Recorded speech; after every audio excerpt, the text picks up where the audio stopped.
Hey, I'm Dr. Michael Vanderloo, a family physician with the Hattiesburg Clinic at Lincoln Road Family Medicine. Falls are one of the leading causes of injury in older adults and can really impact patients' independence. People think that falls are harmless, but a lot of times they can have serious injury, hip fractures, head injuries, so it's important to recognize that. And my job as a family physician is to try to prevent falls and to talk about risk factors for falls.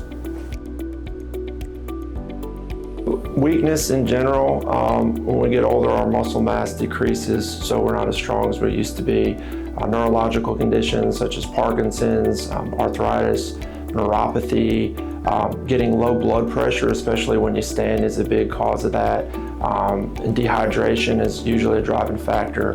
And so it's important when you stand to make sure you're not dizzy or lightheaded before you start walking. And it's also important to check your blood pressure at home too to make sure it's not getting too low.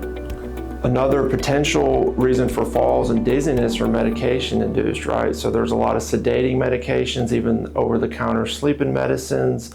And men, like some prostate medications like Flomax can cause some dizziness when you stand up. So it's important for your physician to look at all your medications, to review those, especially those sedating ones, because a lot of times older adults are getting up in the middle of the night and get dizzy and fall, and that's when a lot of the falls do happen.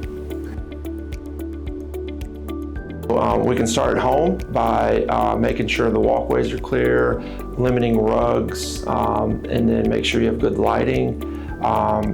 In the bathroom, make sure you have grab bars and slip-proof mats. That's very important as well. And then the other thing to reduce falls is by exercise and improving your strength and balance. So doing some regular exercise, chair aerobics is a good way to do that as well to help maintain your strength.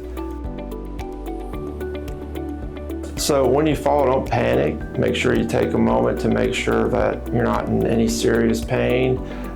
It's always wise to have your cell phone on you or a life alert bracelet. If you're at home, having like a smart device like an Alexa or a way to contact either 911 or a family member to come help you would be very important. But do not ignore falls. Always tell your physician about a fall. If you've had one fall, that doubles your risk of having another in the same year, so it's very important to be aware of that. If you have any severe pain, obviously, if you try to get up and you can't bear weight at all, that's a red flag, right? Because hip fractures, your leg will typically be externally rotated or open like that. So if you can't even get up at all, no, call 911, seek medical care, don't try to get up. But especially tell your physician as well if you're having a fall, because that would prompt them to look at potential causes and again to review medications, work on strength, whether that be through physical therapy or in-home exercises. So it's important to do that.